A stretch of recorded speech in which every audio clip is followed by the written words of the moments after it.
Apocalipse capítulo 3, a partir do versículo 7, diz assim a palavra de Deus. E ao anjo da igreja que está em Filadélfia escreve: isto diz o que é santo, o que é verdadeiro, o que tem a chave de Davi, o que abre e ninguém fecha, e fecha e ninguém abre. Conheço as tuas obras. Eis que diante de ti pus uma porta aberta, e ninguém a pode fechar, porque tendo pouca força, guardaste a minha palavra, e não negaste o meu nome. E eis que eu farei aos da sinagoga de Satanás, aos que se dizem judeus, e não são, mas mentem, eis que eu farei que venham e adorem prostrados a teus pés, e saibam que eu te amo. Como guardaste a palavra da minha paciência, também eu te guardarei da hora da tentação que há de vir sobre todo o mundo, para tentar os que habitam na terra. Eis que venho sem demora. Guarda o que tens, para que ninguém tome a tua coroa. A quem vencer, eu farei coluna no templo do meu Deus, e dele nunca sairá.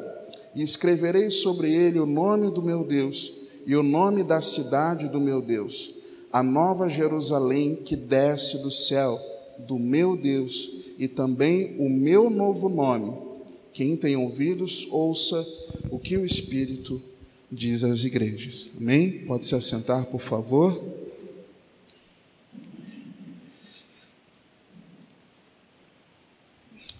Tem um grande desafio aqui com vocês, dentro daquilo que o Senhor falou a respeito desse texto, na fidelidade daquilo que o Senhor falou, eu possa compartilhar com você, e num tempo hábil, né? É um grande desafio. O tema dessa mensagem é a igreja que o Senhor ama. Por quê? Porque no final do versículo 9, nós lemos, e essa é uma carta direcionada pelo Senhor Jesus, que é o remetente para a igreja de Filadélfia, e no final do versículo 9 ele fala: e saibam que eu te amo. Nas outras cartas, essa é uma das 7 cartas no livro de Apocalipse, nós não temos essa referência tão expressa assim, de que Jesus amava aquela igreja. E nessa carta nós encontramos isso muito me chamou a atenção. Senhor, mas por que essa é uma igreja que o Senhor fez questão de dizer que é uma igreja que o Senhor ama? E é em cima disso que nós vamos compreender essa noite, se o Senhor permitir. Só que eu queria desmistificar aqui para vocês, irmãos, algo que muitas vezes nós temos um certo preconceito com o livro de Apocalipse. Eu falo isso por experiência própria, convivendo com muitos irmãos ao longo desses anos, e eu vejo que muitas vezes as pessoas elas têm uma certa aversão a Apocalipse, achando que o livro de Apocalipse ele traz acontecimentos apocalípticos puramente simples, e que você não pode ler aquilo, senão você fica aterrorizado. E na verdade é o contrário disso. O livro de Apocalipse ele foi escrito para que, com a perspectiva correta do futuro, nós tenhamos as atitudes corretas no momento presente. Por quê? Porque ali, Apocalipse, você conhece isso, ele quer dizer revelação. Então nós poderíamos dizer que Apocalipse de João é a revelação de Deus a João. Em inglês, por exemplo, eles chamam o livro de Revelation, que quer dizer exatamente isso. Porque é uma revelação sobre o fim dos tempos, para que com essa visão adequada do futuro, do que vai acontecer lá na frente, com a perspectiva correta, com o entendimento da eternidade, nós possamos agora gerar em nós a expectativa correta pela volta de Cristo. Irmãos, eu sempre falo isso: se você e eu não temos a expectativa correta pela volta de Cristo, se o seu coração e o meu coração não arde pela volta de Jesus, nós precisamos nos converter. Porque, ao contrário de que muitas pessoas gostam muito de exaltar, claro, o nascimento do Jesus homem é muito importante, mas tão importante quanto o Verbo ter encarnado foi o Verbo ter se manifestado ao mundo após o seu batismo, foi o Verbo ter sofrido na cruz, foi o Verbo ter morrido, foi o Verbo ter ressuscitado, foi o Verbo ter dado um descortinamento de ensinamentos após a sua ressurreição e o Verbo ter subido aos céus. Tão importante quanto o nascimento. Eu vou chamar de plano, né? É um plano contínuo que não parou no nascimento. E às vezes nós queremos apenas nos lembrar disso sem ter a expectativa do retorno, da volta. Se isso é algo que passa distante de nós, tem algo muito errado com a nossa vida cristã. Tem algo muito errado comigo e com você se nós agimos dessa forma. Há evidências, irmãos, de que esse livro foi escrito durante um período de extrema perseguição aos irmãos. De extrema perseguição aos cristãos que se recusavam a prestar culto ao imperador romano, que chamava a si mesmo de Senhor e Deus. Eles se recusavam. O Senhor e Deus deles jamais seria o imperador. E a igreja naquele tempo, quando o Apocalipse foi escrito, a igreja era muito perseguida. A mensagem central é exatamente para desmistificar isso de que o imperador romano seria Senhor e Deus. A mensagem central, o Apocalipse 19:6 nos mostra isso, é que o Senhor, Deus Todo-Poderoso, reina. Essa é a mensagem central. E é isso que precisa nos motivar a entender, quer dizer, tentar entender desse livro aqui tão maravilhoso, a entender pelo menos essa mensagem central. Então, com o objetivo de trazer um encorajamento aos cristãos perseguidos, confortando, desafiando a fé, proclamando a esperança cristã, garantida e certa. Irmãos, a nossa esperança, ela está garantida, porque a palavra está aqui, e ela é certa, irmãos, está na palavra. Jesus, olha só, preste atenção nisso. O Senhor, na sua palavra, desde o Antigo Testamento, não mostrava que Jesus viria, que o Messias viria. Ele veio. E a palavra também dizia que ele sofreria e era necessário que ele morresse. Jesus mesmo falou isso, os discípulos não tiveram discernimento pleno no primeiro momento. Aconteceu. Jesus prometeu que viria, prometeu que sofreria, que morreria, prometeu que iria ressuscitar e queria subir aos céus. Tudo isso aconteceu, irmãos.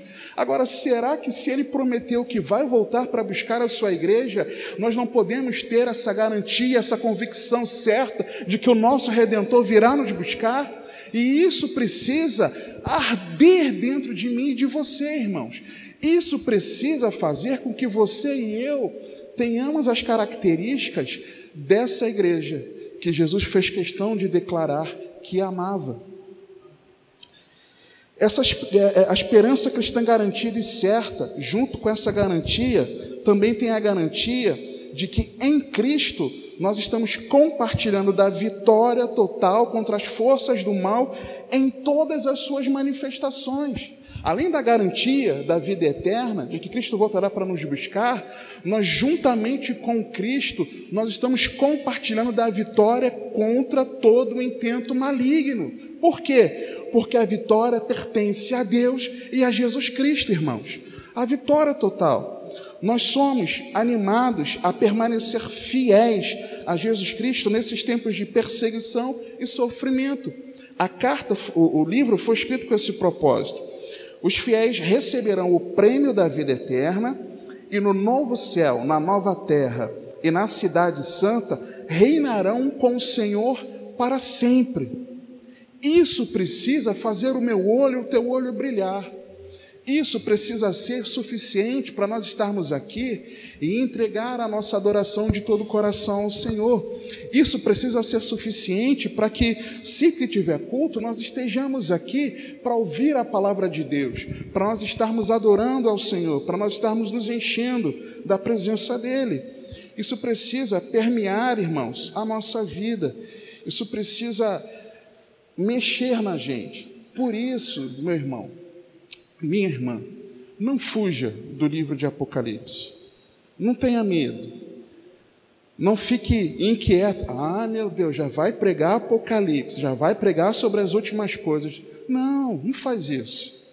Não se atemorize. Não tenha medo, não se inquiete. Não fique nem preocupado ou ansioso com os sinais daquilo que o Senhor tem mostrado, do que tem acontecido. Mas também não tem apenas uma curiosidade em descobrir como será.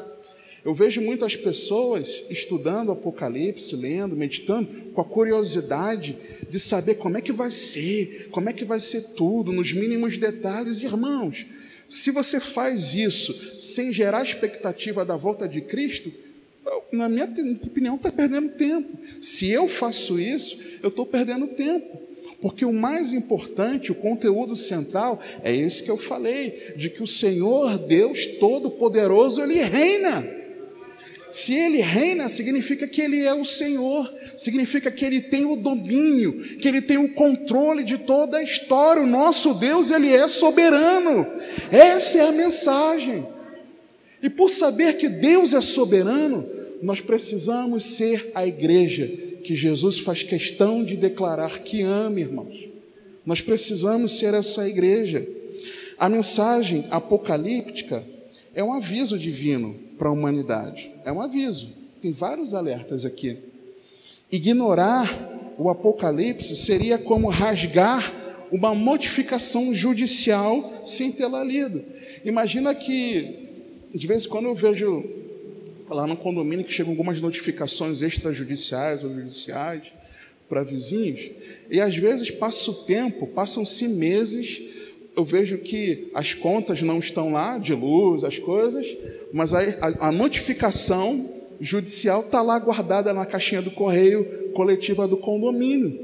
Muitas vezes, quando nós desprezamos os alertas de Deus, nós estamos fazendo assim. Nós recebemos uma notificação daquilo que está por vir e de que qual o destino da nossa alma, se nós estivermos em Cristo ou não estivermos em Cristo. E muitas vezes nós rejeitamos tudo que fala sobre o tempo final com medo, com receio, ou sei lá com quê, desprezando essa notificação. E o prazo, irmãos, o prazo está se esgotando. Você tem visto isso? Isso tem sido pregado aqui. Esse prazo está esgotando, seja para a volta de Cristo, que para mim está muito próxima, ou se não, para o fim da nossa vida terrena.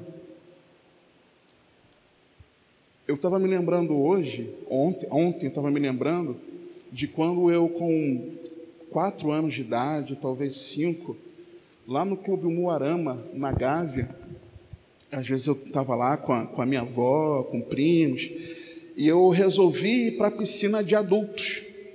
E eu caí naquela água e fiquei lá um tempinho.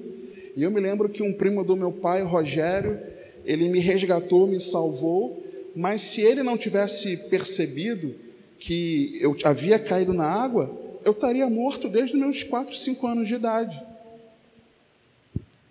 Você entende? Eu poderia, no dia a dia, andando por aí, de repente me atravessar a rua sem olhar, ser atropelado e morrer. Estou falando de mim para você não ficar chocado. Eu poderia, como o diagnóstico que eu já tive com 13 anos de idade, de um problema cardíaco, necessário cirurgia, foi um corre-corre, e ter morrido. Podia. Mas pela misericórdia de Deus eu estou aqui, porque a misericórdia dele permite que eu ainda tenha a oportunidade de me arrepender dos meus pecados e viver para a glória dele. Só que o tempo está chegando, irmãos. Eu tenho visto quantos cabelos brancos eu estou hoje em dia. Eu estava fazendo a minha barba ontem, acho que foi ontem, sei lá qual foi o dia, e a quantidade de pelos brancos que eu tenho, e começa a crescer, já começa aquela pontinha branca. Tem nem 40 anos de idade, mas vou fazer 40 em janeiro, se assim o Senhor permitir. Cabelo já no nariz, no ouvido, você vai ficando, o rosto já vai ficando enrugado, a idade está chegando. Ainda que para você, Jesus ele não retorne em tempo muito breve, você está envelhecendo, e um dia você vai morrer, se Jesus não voltar até lá. Então, irmãos, o tempo está se esgotando, seja para o retorno de Cristo, ou seja para o nosso encontro com o grande juiz. E é aí que a nossa expectativa precisa estar alinhada, uma expectativa correta. Apocalipse, capítulo 11, versículo 15, na nova tradução da linguagem de hoje, a palavra diz assim: então o sétimo anjo tocou a sua trombeta, e houve no céu vozes fortes que diziam: o poder para governar o mundo pertence agora a Deus, que é o Senhor nosso, e ao Messias que ele escolheu, e Deus reinará para todo sempre. Isso precisa arder o meu e o teu coração, que o nosso Senhor reina para todo sempre, irmãos. Para todo sempre. Vai chegar uma hora que ele vai reinar sobre aquilo que hoje tem paralisado a gente. Vai chegar uma hora que ele vai reinar sobre todas as circunstâncias que talvez fazem com que a gente se entristeça, fazem com que a gente esfrie na fé. Sobre todo o mal, o Senhor reinará. Ele reinará sobre tudo, sobre tudo. É isso que esse texto mostra aqui para a gente. Só que aí, irmãos, o livro de Apocalipse, ele tem destinatários específicos. Lá no capítulo 1, no versículo 4, vai comigo, por favor.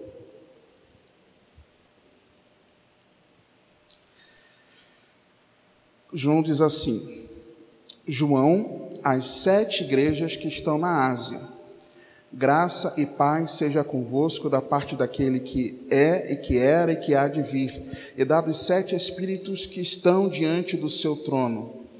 Lá no versículo 11 também, a palavra diz, que dizia: eu sou o alfa e o ômega, o primeiro e o derradeiro, e o que vês escreve no livro e envia às 7 igrejas que estão na Ásia, a Éfeso e a Esmirna, e a Pérgamo, e a Tiatira, e a Sardes, e a Filadélfia, e a Laodiceia.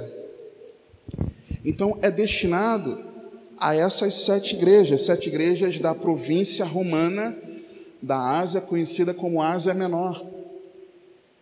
Então ela tem esse destinatário. Só que esse livro traz uma mensagem de esperança e de garantia para a nossa salvação, porém, ele traz juízo. Por exemplo, o juízo do trono branco, né? Você deve lembrar um pouquinho. Então traz juízo. Só que antes do Senhor manifestar o juízo dele ao mundo, ele manifesta o juízo dele à sua igreja. Então, nos primeiros capítulos, nós temos a referência dessas 7 cartas.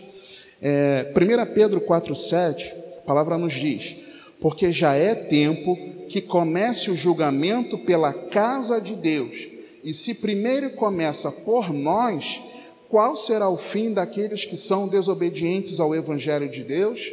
Então, o juízo começa por nós. O livro foi escrito para as 7 igrejas, falando de um juízo para o mundo, mas começa falando de um juízo para a igreja. Por isso Jesus ele mostra esse julgamento às 7 igrejas. Agora, conta a tradição da igreja, isso não é relato bíblico, mas conta a tradição, que com exceção de Éfeso, as demais 6 igrejas, elas foram organizadas por João. Contra a tradição isso. Que com exceção de Éfeso, as demais igrejas foram organizadas por ele. E ele atuava como uma espécie de bispo, supervisionando as 7 igrejas, mais ou menos sediado na igreja de Éfeso. Então, nós temos essa informação histórica. Éfeso, cidade para onde João fugiu antes da destruição de Jerusalém, e onde ele teria passado os seus últimos anos, já bem coroa, bem velhinho. Só que também conta a tradição que João foi mandado de Éfeso para Roma, pelo imperador Domiciano, para quê? Para que ele fosse lançado no caldeirão de óleo, azeite fervente, e nada tivesse acontecido com ele. O imperador ficou tão, vou usar a expressão que eu lembrei aqui, tiririca da vida, tão chateado, aborrecido, porque não conseguiu ferir João. Vou mandar esse camarada para Patmos. E lá na ilha de Patmos, a ilha da prisão, a conhecida ilha da prisão, é que ele então teve essa revelação de Apocalipse. E dentro disso, irmãos, dentro dessa revelação, é que vem a referência a essas cartas, começando no capítulo 2, exatamente no capítulo 2, versículo 1, indo até o finalzinho do capítulo 3. Agora, mas espera aí, você está falando, e nós lemos, que Apocalipse foi escrito para 7 igrejas, para as 7 igrejas da Ásia. Mas, poxa, não tinha mais do que 7 igrejas na Ásia? Sim, tinha. Mas é porque essas 7 igrejas, exatamente dentro da tradição, as igrejas que João pastoreava, né, ou supervisionava, melhor dizendo. E aí, existem aqueles que, às vezes, os irmãos entram num conflito da interpretação das cartas para as igrejas, sobre se isso seria uma interpretação puramente histórica, se seria uma interpretação de 7 períodos da igreja ao longo do tempo, ou se, na verdade, é uma interpretação de todas as igrejas de todos os tempos. Para mim, na minha humilde interpretação, são as 3 coisas. Para mim, são exatamente as 3 coisas. Historicamente, para as igrejas da Ásia, essas 7 igrejas, 7 períodos distintos da igreja, em que atualmente nós estaríamos no último período da igreja de Laodiceia, é notório enxergar isso também, mas também nós conseguimos enxergar características de cristãos, sejam características boas ou ruins, em todas as 7 cartas. Então, na minha humilde interpretação, eu posso estar equivocado, para mim são esses 3 aspectos. Por isso que é tão importante nós não enxergarmos Apocalipse 2 e 3, ou simplesmente com algo histórico, ou simplesmente com períodos da igreja, em que o que importa para a gente agora é a igreja de Laodiceia, quando, na verdade, eu consigo enxergar as 3 aplicações, amados. E aí, dentro disso, dentro desse entendimento, desse contexto, como é que era essa igreja? Como é que era a igreja de Filadélfia? A igreja, ela estava situada, localizada, numa cidade que foi fundada por Átalo II. E é importante isso aqui, para que você possa compreender aquilo que o Senhor quer nos falar no texto. Fundada por Átalo II, que de tanto amar o seu irmão, e o seu irmão o amar, o que ele fez? Ele deu um apelido para o seu irmão de Filadelfos, né? Que significa o que ama a seu irmão. E aí o que fizeram? Bom, vamos pegar esse nome, o apelido que ele dava ao seu irmão Eúmenes, e vamos colocar como o nome da cidade. Se tornou Filadélfia, né? O que ama seu irmão. Primeiro nome da cidade. Só que essa cidade ela sofreu mudança no seu nome. E isso é importante você saber para você entender o versículo 12. O porquê que Jesus fala que mudaria o nome, que daria o nome. Por que sobre aquele que vencer, Jesus escreveria esses nomes? É por conta dessas mudanças aqui de nomes. Ela era uma cidade situada num lugar estratégico, na principal rota do correio imperial de Roma para o Oriente. Era chamada de a Porta do Oriente. É por isso que Jesus faz a referência de que ele é o que tem a chave de Davi, o que abre e ninguém fecha, de que fecha e ninguém abre, e diante daquela igreja ele abriria uma porta de que ninguém fecharia. Por quê? Porque a cidade era conhecida como porta. Então, por isso que Jesus faz a referência à porta. Fundada para ser porta aberta de divulgação da cultura e do idioma gregos na Ásia. Ela era chamada também de Pequena Atenas, por ter muitos templos dedicados aos falsos deuses. O templo a Dionísio era o principal.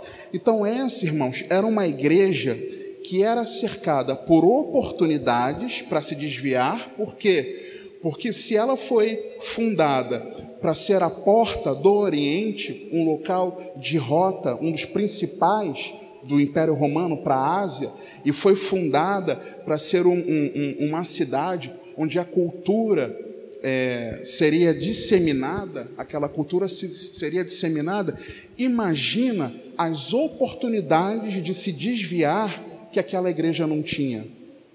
Imagina hoje em dia, nós termos hoje em dia acessos a irmos para tantos locais, com a facilidade hoje de ônibus, com a facilidade de Uber, de carro, de você pegar um ônibus de viagem, avião, a facilidade de locomoção. Então, as culturas diversas têm acesso a nós e nós acesso a essa cultura. Imagina hoje em dia que você não precisa você se deslocar, mas imagina que hoje aqui, nas suas mãos, você tem acesso a todo tipo de cultura desse mundo. A possibilidade daquilo não que pode nos contaminar. Essa igreja era uma igreja que tinha diversas oportunidades para que eles esfriassem na fé. E não só isso, como era uma cidade muito idólatra, eles também tinham uma perseguição enquanto a fé cristã deles. Então eles tinham o perigo da idolatria, o perigo de absorverem aquela cultura mundana, o perigo deles, a perseguição que eles sofriam, e tinha um ingrediente extra do sofrimento que eles tinham, porque aquela cidade, aquela região, era uma região onde aconteciam muitos terremotos. Existem relatos de que terremotos aconteceram por anos consecutivos, todos os dias daqueles anos.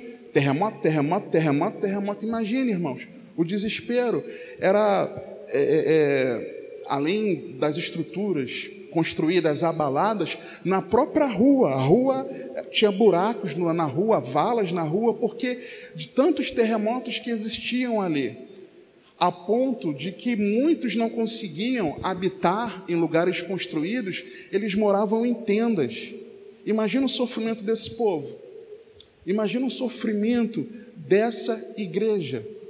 Uma igreja pobre, uma igreja que, por conta dessa cultura mundana, da cidade ter sido fundada especificamente para ser porta do Oriente e difundir essa cultura do Império Romano, os irmãos não tinham muitos recursos financeiros.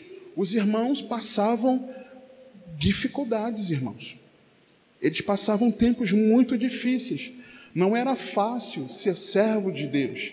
Não era fácil ser discípulo de Cristo ali naquela cidade de Filadélfia.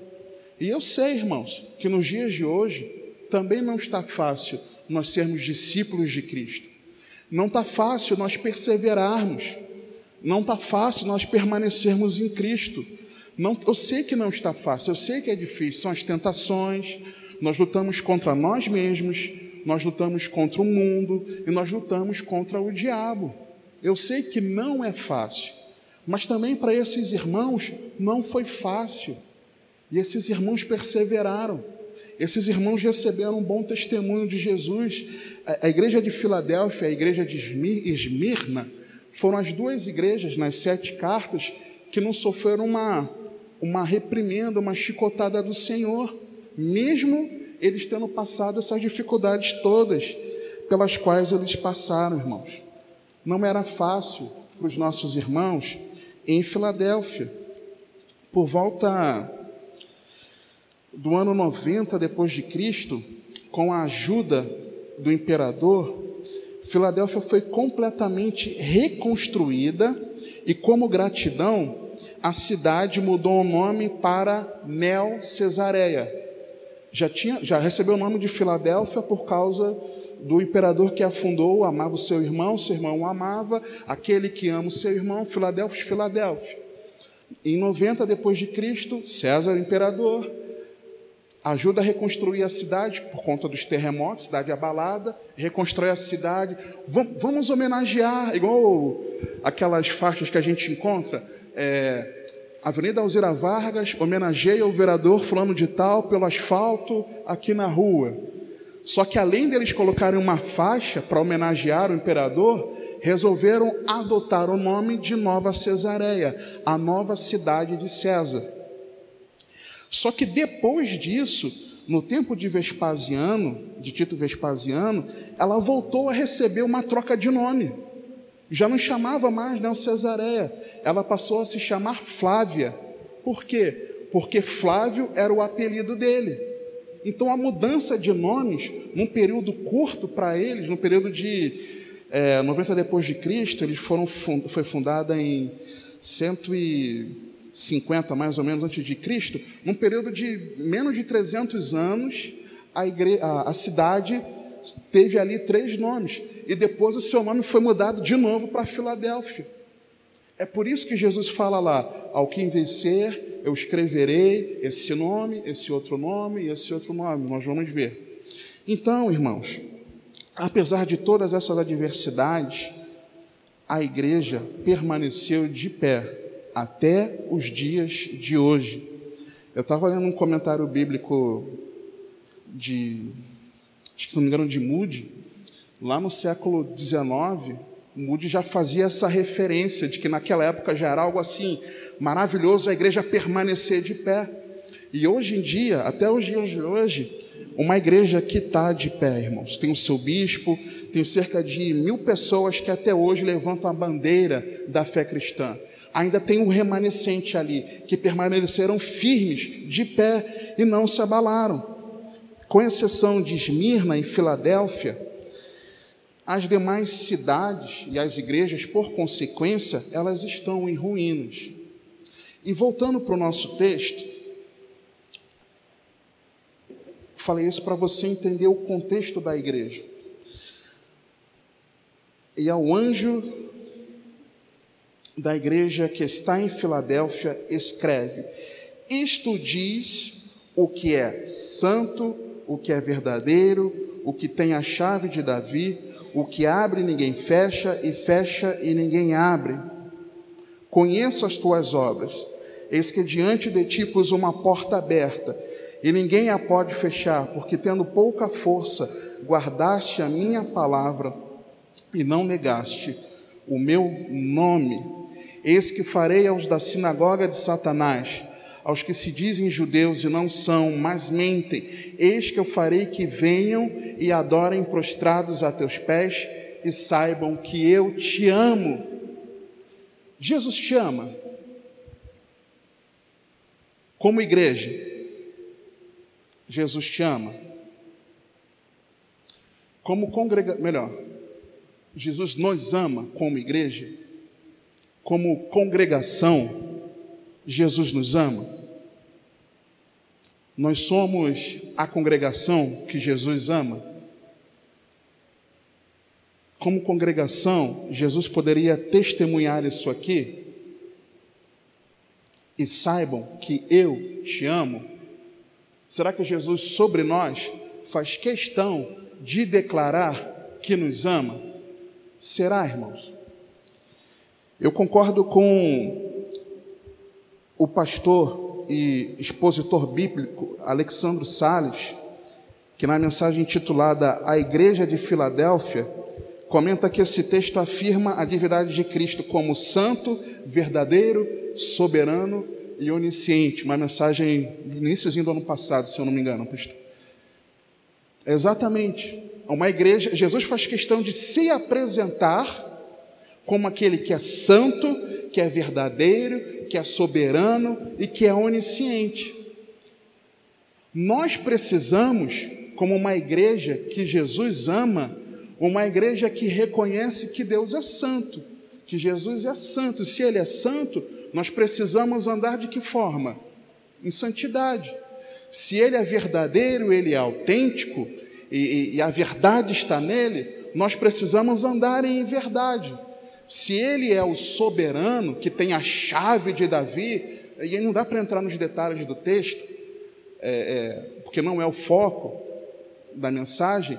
Ele tem essa soberania de abrir porta que ninguém fecha e fecha que ninguém abre. Se Ele tem essa soberania, a nossa vida precisa reconhecer que Jesus é soberano e Ele precisa ser Senhor sobre a nossa vida, irmãos. Será que nós temos permitido que Jesus mande e a gente obedeça? Será que sobre mim Jesus é soberano? Será que sobre a sua vida Ele é soberano? Será que nós fazemos a vontade de Deus, amados? Será que nós conseguimos compreender que Jesus sabe de todas as coisas? Ele coloca aqui, conheço as tuas obras. Será que nós temos a convicção de que Deus sabe aquilo que se passa no íntimo do nosso coração? Porque uma coisa é quando a pessoa está perto de nós. Uma coisa é o olhar do império das trevas, inclusive sobre nós. Eu me lembro de uma experiência, eu estava no evangelismo com o Rodrigo, o irmão Rodrigo, e numa das casas que nós abordamos, a pessoa que nos atendeu, ela se denominou como alguém que estava afastada do evangelho e que morava na casa de uma sogra, e a sua sogra, ela era mãe de santo, e dentro dessa casa funcionava um centro espírita, não é isso? E ela morava em cima, a casa da sogra era embaixo, o centro espírita embaixo. E essa irmã, um dia resolveu ir escondida para uma igreja, porque desde que ela foi morar com a sogra, ela parou de congregar. E ela foi escondida para a casa da sogra, para a igreja. No dia seguinte, pela manhã, a sogra dela chegou, ninguém viu. Ela teve certeza que ela saiu e voltou, não estava ninguém vendo. Mas a sogra dela chegou para ela e vem cá, quer dizer que você foi para aquele lugar? Como é que ela sabia, a sogra?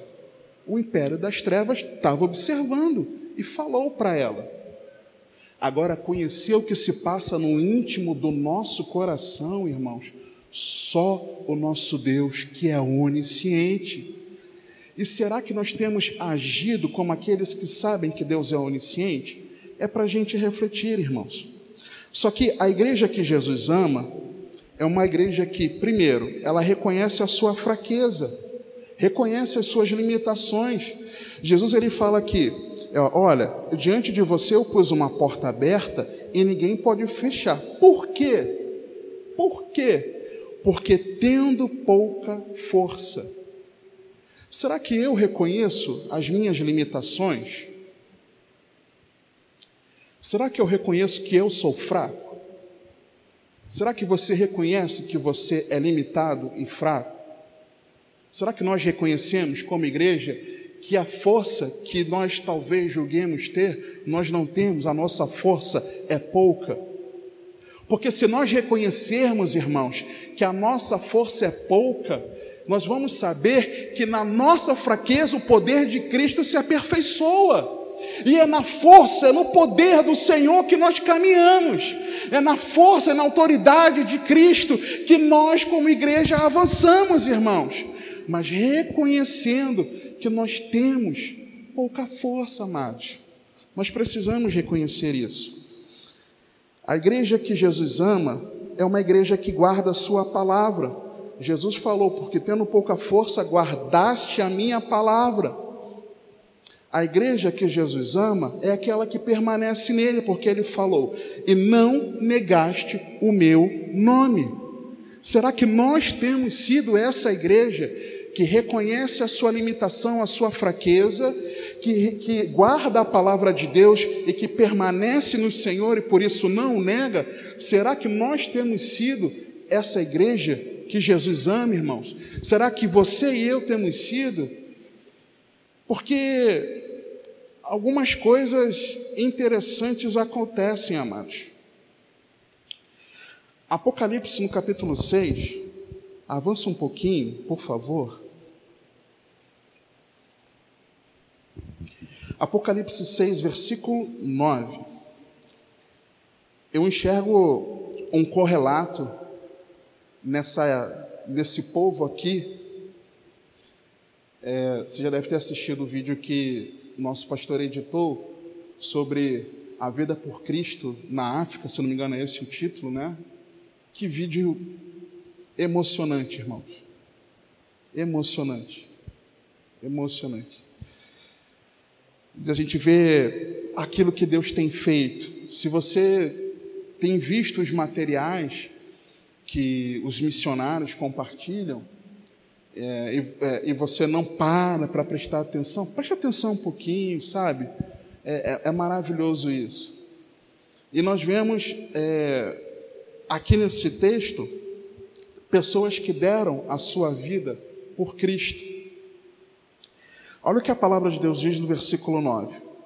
E eu vejo um correlato com a igreja que Jesus ama. E havendo aberto o 5º selo, vi debaixo do altar as almas dos que foram mortos por amor da palavra de Deus, guardavam a palavra, e por amor do testemunho que deram, permaneceram em Cristo. E clamavam com grande voz, dizendo: até quando, ó verdadeiro? Lembra que Jesus se apresenta, Apocalipse 3, 7, como sendo verdadeiro? Esses irmãos aqui reconheciam. Ó verdadeiro e santo, também reconheciam que ele era santo. Dominador, dependendo da tua versão, soberano, todo-poderoso, reconhecendo que ele era o soberano. Não julgas e vingas o nosso sangue dos que habitam sobre a terra? Então, para você ser juiz, a ponto de você julgar, você precisa ter conhecimento da vida daquela pessoa, dos acontecimentos, para que você possa julgar. Então, somente o nosso Deus, conhecedor de todas as provas de acusação contra aqueles, teria o poder para julgar. Então, eles reconheciam isso. E somente Ele teria poder para vingar, somente Ele. E foram dadas a cada um compridas vestes brancas, e foi-lhes dito que repousassem ainda um pouco de tempo, a que também se completasse o número de seus conservos e seus irmãos, que haviam de ser mortos como eles foram. Então, a igreja que Jesus ama é a igreja que dá a vida por Cristo, porque guarda a palavra, porque não nega Jesus, guarda o testemunho, fica firme, persevera até o final e reconhece que Ele é verdadeiro, que Ele é santo, que Ele é dominador, que Ele sabe de todas as coisas. A igreja que o reconhece é essa igreja. Eu vejo esse correlato aqui, só que eu também vejo isso em João. João, no capítulo 15, a partir do versículo 1, eu vou pedir que você abra, por favor.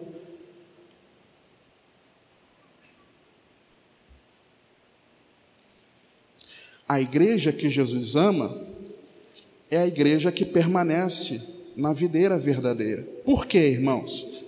João 15, versículo 1. Olha o que a Bíblia diz, a palavra de Deus diz. Eu sou a videira verdadeira, não é a falsa, é a autêntica. E meu Pai é o lavrador. Toda vara em mim que não dá fruto, atira e limpa. Toda aquela que dá fruto, para que dê mais fruto. Vós já estáis limpos pela palavra que vos tenho falado. Está em mim e eu em vós. Como a vara de si mesma não pode dar fruto, se não estiver na videira, assim também vós, se não estiverdes em mim. Eu sou a videira, vós as varas. Quem está em mim e eu nele, esse dá muito fruto, porque sem mim nada podeis fazer. Uma igreja que reconhece que sem Cristo nada pode fazer, que reconhece a sua limitação, que reconhece a sua fraqueza. Se alguém não estiver em mim, será lançado fora, como a vara, e secará, e os colhem, e lançam no fogo, e ardem. Se vós estiverdes em mim, e as minhas palavras estiverem em vós, pedireis tudo o que quiserdes, e vos será feito. Nisto é glorificado meu Pai, que deis muito fruto, e assim sereis meus discípulos. Como o Pai me amou, também eu vos amei a vós. Permanecei no meu amor. Se guardarde os meus mandamentos, viu? Que guarda a palavra. Permanecereis no meu amor, do mesmo modo que eu tenho guardado os mandamentos do meu Pai e permaneço no seu amor. Então, a igreja que Jesus ama é a igreja que está ligada na videira verdadeira. Nós precisamos estar em Cristo, irmãos. Nós não podemos estar na igreja bíblica cristã. Nós não podemos estar nos nossos pastores. Nós não podemos estar na prática religiosa de participar de um culto. Nós não podemos estar em qualquer prática religiosa. Nós precisamos permanecer em Jesus Cristo. Não é o nome do culto, não é o nome do pastor, não é o nome da denominação do ministério, não é o nome de nada que nós não devemos negar, mas nós não devemos negar é o nome do nosso Senhor e Salvador Jesus Cristo. E é nele que nós precisamos estar, irmãos. Será que eu estou em Cristo? Será que você está em Cristo? Será que o fato de não ter aqui uma celebração de Natal, e isso entristeceu o seu coração, será que isso não revela que talvez você não esteja em Cristo? Será, irmãos? Eu me pergunto. Será que é qualquer outra coisa que eu ache que devia ser e não é, e por algum motivo eu me entristeça? Será que isso não está demonstrando para mim que eu não estou em Cristo? Será, irmãos? É muito sério isso. A gente precisa analisar isso. Essa igreja que Jesus ama é uma igreja que reconhece os seus limites, guarda os mandamentos e permanece. Só que interessante, irmãos, será que nós temos guardado de verdade a palavra de Deus? Você guarda a palavra de Deus? Eu guardo a palavra de Deus de verdade? Quem é feliz, quem se alegra no Senhor, porque aqui você tem recebido uma palavra que tem confrontado a sua vida, que tem mostrado os seus pecados e que tem te mostrado como importa de verdade nós sermos discípulos de Cristo. Quem se alegra com isso? Fiquei triste agora. Fiquei muito triste. Vocês não sabem como eu fiquei triste. Nem todos levantaram a mão. Misericórdia. Misericórdia. Abra Ezequiel,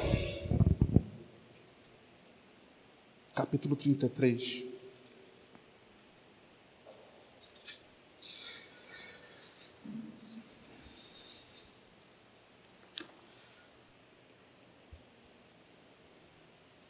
Nós vamos ler a partir do versículo 30. Irmãos, eu tenho dado um apoio, uma tutoria de alguns cursos bíblicos e ministeriais. Já dou esse suporte já há alguns anos.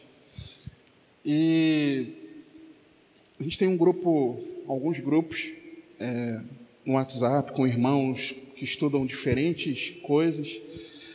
E eu estava perguntando, como eu gostava de fazer isso, eu fazia isso nas minhas redes sociais, eu estou procurando fazer isso com os irmãos perguntando. Eu perguntei na segunda-feira como é que tinha sido a pregação ou o estudo bíblico do domingo.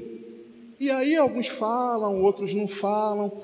Aí teve uma irmã que respondeu assim: olha, lá não teve pregação não, porque teve uma apresentação de Natal, um especial de Natal, um musical, e o musical foi a pregação. Aliás, todos os domingos tem sido assim, é a apresentação do musical, e vai até o dia 25, até hoje, provavelmente hoje vai ter também. Então teve no domingo, não lembro qual foi o primeiro, o segundo, o terceiro, até o domingo passado, e inclusive hoje teria. Aí eu falei: irmã, eu perguntei sobre a pregação da palavra de Deus. Não, mas não teve. Aí eu ainda perguntei assim, o mês inteiro não teve? Não, foi só um musical. Mas puxa, no louvor tantas pessoas alcançaram coisas maravilhosas, a Bíblia nos mostra, como em Salmos, por exemplo, vitórias através do louvor. Irmãos, eu fiquei desesperado com aquilo. O mês inteiro, todos os cultos de domingo, aquela igreja não teve pregação da palavra. E eu não estou falando nem do evangelho. Pregação. Às vezes tem pregação, às vezes é pregação da palavra, mas às vezes não é o evangelho. E aqui nós temos pregação, que é a palavra e que é centrada no evangelho. E isso precisa ser motivo de muita alegria dentro do nosso coração, irmãos. Você não pode ficar triste por conta disso. Você pode ficar triste sim, quando o Espírito Santo te confronta, mostrando o seu pecado, aquilo que o pastor ministrou domingo. E aí, naquele momento, o Espírito Santo produz um fruto de arrependimento e uma tristeza que é para o arrependimento. Mas depois, você fica feliz porque o Senhor que nos ama nos corrigiu. É por isso. E aqui Ezequiel, irmãos, 33, a partir do versículo 30, olha o que a Bíblia mostra. Último texto que nós vamos ler. Esse texto, um texto conhecido sobre o atalaia, que deve anunciar, aquele que tem andado de forma ímpia, anunciar, e aquele que deixar de anunciar levará o sangue, se a espada vier, e se você anunciar, e aquela pessoa se arrepender ou não, você não vai ser tomado culpado pelo sangue, e aquele que trilhava por um caminho mau, se arrepender e praticar atos de justiça, o Senhor perdoará, e aquele que achava que estava bem, mas resolveu ir por um caminho de injustiça, vai sofrer as consequências por conta disso. E aí, quando chega no versículo 30, irmãos, olha o que a palavra, como é que o capítulo termina. Então, primeiro, Deus está trazendo por meio do profeta Ezequiel uma palavra para as pessoas. E aí, quando chega no final do texto, olha o que a Bíblia diz. Quanto a ti, ó filho do homem, os filhos do teu povo falam de ti junto às paredes e nas portas das casas. Ou seja, estava todo mundo falando a respeito de como Deus falava por meio do profeta. Olha como Deus fala, é um homem de Deus, que pregação maravilhosa. E fala um com o outro, cada um a seu irmão, dizendo: vinde, peço-vos, e ouvi qual seja a palavra que procede do Senhor. Ou seja, eles falavam, sempre falando de como as pregações eram maravilhosas, de como Deus falava pelo profeta, e convidavam outras pessoas para assistir. Hoje em dia seria o quê? Toma aqui o link dessa pregação que teve lá, maravilhosa, abençoada na minha igreja. Olha que palavra maravilhosa, olha como Deus nos falou. Olha, nós quando estamos evangelizando, e no final da pregação, nós entregamos o folheto que tem ali uma referência da igreja, e aí nós comentamos: olha aqui, tem um canal do YouTube na igreja, tem pregações lá que vão te mostrar mais sobre o Evangelho de Cristo e tudo mais. É exatamente isso. Naquele tempo era assim, era no boca a boca. Hoje em dia a gente tem várias formas, e a internet tem sido uma ferramenta maravilhosa para isso.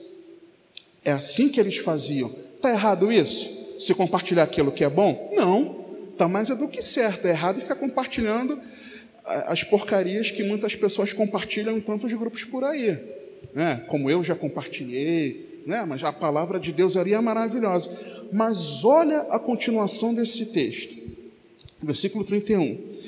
E eles vêm a ti como o povo costumava vir, e se assentam diante de ti. Uma pausa. E eles vêm a ti como costumavam vir. Ou seja, hoje em dia, eles chegam até você, pregador, como antigamente a palavra de Deus era pregada. As pessoas hoje em dia não têm falado que têm tido sede de ouvir o evangelho genuíno, e muitos têm conhecido a nossa igreja por conta disso, por conta das pregações. Então, muitos têm vindo porque têm desejado ouvir a palavra genuína como era pregada antigamente em praticamente todas as igrejas. Só que hoje você sabe que está muito reduzido isso. Vamos continuar.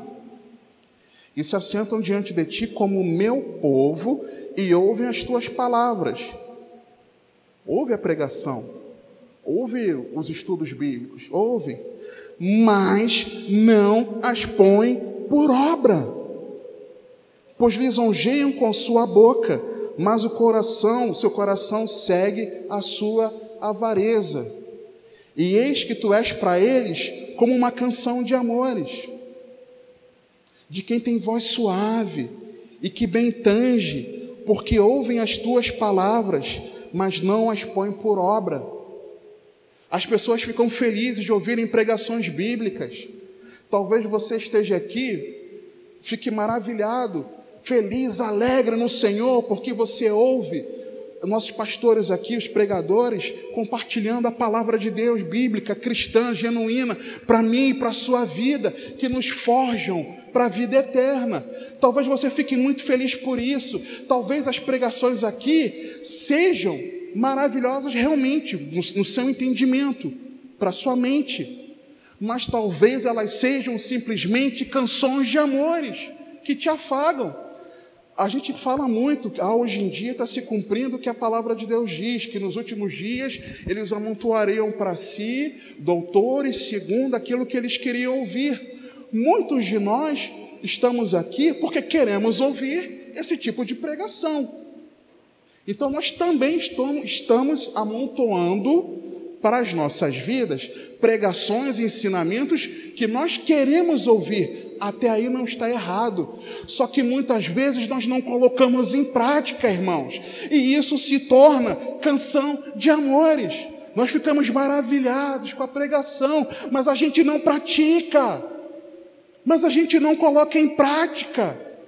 Nós precisamos ouvir a pregação da palavra e fazer alguma coisa com ela. Guardar a palavra de Deus não é ouvir pregação, igreja. Guardar a palavra de Deus é viver a palavra de Deus. Só que muitas vezes nós não vivemos a palavra, irmãos. Nós somos hipócritas. Nós somos fingidos. Muitas vezes nós estamos aqui ouvindo, nos maravilhamos, assistimos de novo, compartilhamos. Mas por que a nossa vida não muda? Por que nós não abandonamos o pecado? Por que nós não compartilhamos o evangelho? Por que nós ficamos tristes se não está tendo culto especial de Natal? A gente precisa se converter, irmãos. Guardar a palavra é viver a palavra.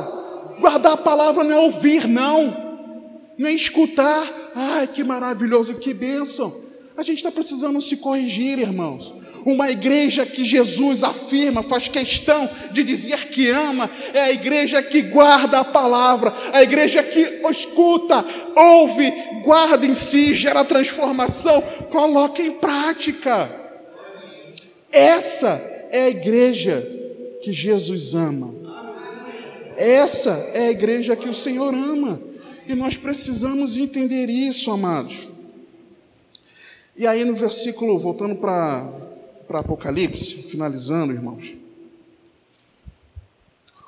Porque a igreja que guarda a palavra, ela não vai negar ao Senhor. Porque vai estar cheia da palavra. Vai estar cheia da palavra, ela não vai negar no Senhor, ela vai permanecer no Senhor. Apocalipse 3, versículo 8. Conheço as tuas obras, eis que diante de ti pus uma porta aberta, e ninguém a pode fechar, porque tendo pouca força, reconhece a sua limitação, a sua fraqueza, que o seu poder está em Cristo, guarda a palavra, minha palavra, guardaste a minha palavra, vive a palavra, e não nega o meu nome. Permanece no Senhor, tem atitude de cristão, de verdade. E aí, no versículo 12... Toda a carta é maravilhosa de estudar, mas no versículo 12, aquele que vencer, aquele que verdadeiramente for a igreja que Jesus ama, olha o que Jesus fala: eu farei coluna no templo do meu Deus, e dele nunca sairá. Primeiro, lembra que eu falei que aquela igreja sofria muitos terremotos? A cidade de Filadélfia, e por conta disso tinha gente que morava até em tendas, porque as construções caíam, as ruas também eram complicadas. Quando Jesus ele faz essa referência aqui, que vai colocar como uma coluna, e essa coluna vai permanecer, Jesus está falando isso em oposição ao sofrimento deles, de não terem sequer, talvez, local direito para congregar, moradia, talvez não, certamente, as escoras, nas paredes, nos tetos, nas coberturas, por uma igreja, e por casas, por espaços onde a igreja se reunia, e por casas que passavam por esse abalo. A igreja passava por esse sofrimento. Então, quando Jesus fala isso aqui, Jesus não falou. Jesus falou especificamente isso para eles, para mostrar para eles que mesmo passando pelo sofrimento das coisas instáveis, mesmo passando pela insegurança, pelo medo, daquilo que pode abalar aí fora, ele faria com que essas pessoas, esses irmãos, estivessem como colunas firmes para sempre no templo de Deus. Isso mostra para mim e para você, se nós permanecermos como a igreja que Jesus ama, reconhecendo a sua limitação, guardando a palavra e não negando o Senhor, não importa aquilo que aconteça, não importa aquilo que cerque a nossa vida, que esteja instável, um sofrimento, uma enfermidade, um problema no trabalho, um problema familiar, não importa a tristeza, o sofrimento pela qual nós estamos passando, mas se nós permanecermos firmes no Senhor, nós não seremos abalados, irmãos. Por que isso? Nós, pregação da quarta-feira passada, nós recebemos um reino inabalável. Efésios 6,13 nos mostra que, se nós formos revestidos de toda a armadura de Deus, nós resistimos e permanecemos inabaláveis. Salmo 125,1 nos mostra que, se nós confiamos no Senhor, nós não nos abalamos, mas o quê? Permanecemos para sempre. É isso que a igreja que o Senhor ama, ela vai viver. E uma igreja que Jesus ama, ela também tem um novo nome.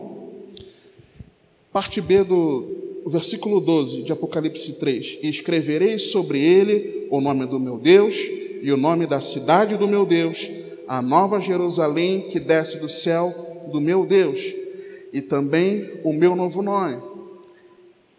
Lembra que eu falei que eles receberam o nome, a cidade recebeu o nome de Filadélfia por conta do imperador, que amava muito seu irmão, que também o amava, então colocou aquele que ama o seu irmão, Filadelfos, Filadélfia. Para reconstruir a cidade, o imperador César ajudou a reconstrução da cidade, então resolveu não homenagear como Nova Cesareia, nova cidade de César. Depois, na época de Vespasiano, mudaram o nome para Flávia, porque o apelido dele era Flávio, e depois mudaram de novo para Filadélfia. Eles estavam, num período muito curto de tempo, estava mudando o nome da cidade. Então, quando Jesus ele fala isso aqui, é em oposição a essa mudança constante de nome. O nome, como o nosso pastor estava falando, ele traz aquilo que é a pessoa, não é o nome, o meu nome, Geraldo Augusto, mas é a pessoa que aquele nome representa. Então, quando o Senhor fala isso aqui, eu vou dar... É claro que alguns estudiosos têm interpretações diferentes, mas discernindo isso aqui, eu vejo que o nome do meu Deus está dizendo a sua identificação. Tem que ter cuidado para não usar identidade, porque tem muita gente usando o termo identidade, mas a identificação com a pessoa de Deus, como filhos de Deus. Aquele que recebe o nome de Deus, recebeu o nome daquele que é o nosso Pai. Quando você se torna filho por adoção, nós fomos adotados por Deus, amém? Romanos 8, 15 a 17, nós fomos adotados por Deus. Então, por sermos adotados por Deus, nós recebemos a filiação de Deus. Nós temos identificação com o Pai. Essa é a nossa filiação, a nossa identificação. A nossa identificação não é com as circunstâncias. A nossa identificação não é com aquilo que governava a nossa vida. A nossa identificação não é com o pecado. A nossa identificação não é nem com quem nós somos hoje em dia, mas a nossa identificação é com o nosso Deus Pai Todo-Poderoso, o Senhor que governa. Essa é a nossa identificação. A nossa identificação é de uma nova cidadania. Quando nós lemos aqui, e o nome da cidade do meu Deus, a Nova Jerusalém, é a cidadania celestial. Porque quando você é filho de alguém, a pessoa não fala. Quem aqui sabe o nome da minha filha? Se lembra o nome da minha filha? Mas se você falar assim, filha do irmão Geraldo e da irmã Rosana, você vai estar falando dela, não vai?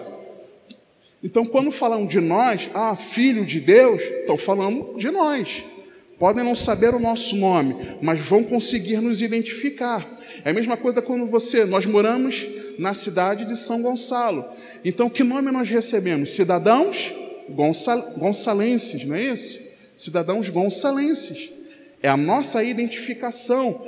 Quando nós morarmos por toda a eternidade na Nova Jerusalém, a nossa cidadania será celestial, não mais essa aqui humana. Então, quando o Senhor ele fala, darei o nome da cidade, da Nova Jerusalém, ele estava dizendo, olha, vocês não vão ter mais o nome da cidade de Filadélfia, da cidade de Nova Cesareia, da cidade Flávia, mas o nome da cidade de vocês é a Nova Jerusalém. A cidadania de vocês não é mais essa cidadania terrena. A cidadania de vocês é a cidadania celestial.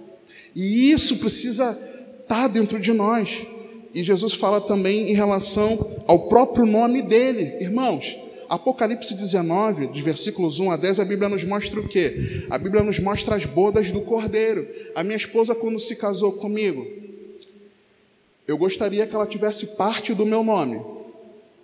Mas aí nós ficamos constrangidos dela ter parte do meu nome, mas não todo o nome, para que tivesse o sobrenome da minha mãe e do meu pai. Então o nome dela tem todos os meus sobrenomes. O nome dela é gigante. Eu tenho o nome dela, o sobrenome dos pais, não todos, mas quase todos, e todos os meus sobrenomes. Ela recebeu o meu nome. Provavelmente as esposas receberam o sobrenome dos maridos. Provavelmente aconteceu isso. Quando você se casa, você recebe, as esposas, e hoje em dia a legislação permite que o contrário também aconteça, você recebe o nome daquele que é o seu marido. Nós receberemos o nome do nosso marido. Nós seremos conhecidos como não só como noiva, mas como a esposa de Cristo, irmãos. E isso é maravilhoso. Isso é maravilhoso. A nossa nova identificação é a de filhos de Deus por toda a eternidade, de cidadãos da Nova Jerusalém e de esposa de Cristo, irmãos. Isso é maravilhoso. A igreja que Jesus ama é a igreja que reconhece a sua pouca força, que guarda a palavra e que não nega ao Senhor, permanece até o fim. Em nome de Jesus, amém? Vamos orar.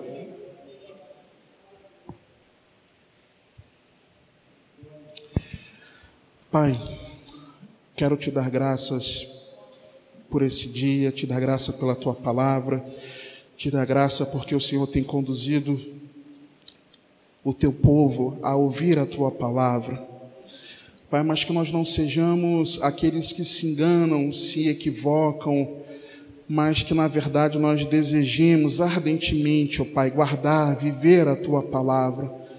Pai, nós sabemos que nós não temos força alguma para isso, mas reconhecemos a nossa limitação, a nossa fraqueza, porque na nossa fraqueza o poder de Cristo se aperfeiçoa. Paizinho, te agradecemos por isso, te agradecemos porque queremos ser aqueles que não vão negar a Jesus, que permanecerão firmes no Senhor, que no nosso cotidiano nós não neguemos ao Senhor, que nós não rejeitemos a Cristo em nenhuma das nossas atitudes, mas que em todas as coisas o Senhor seja para sempre glorificado, Pai. Que essa palavra fique guardada dentro de nós. Paizinho, nos ensina a viver essa palavra. nos ensina a praticar a palavra, que ela seja verdade sobre as nossas vidas. Te damos graças, te agradecemos por tudo, em nome do Senhor Jesus.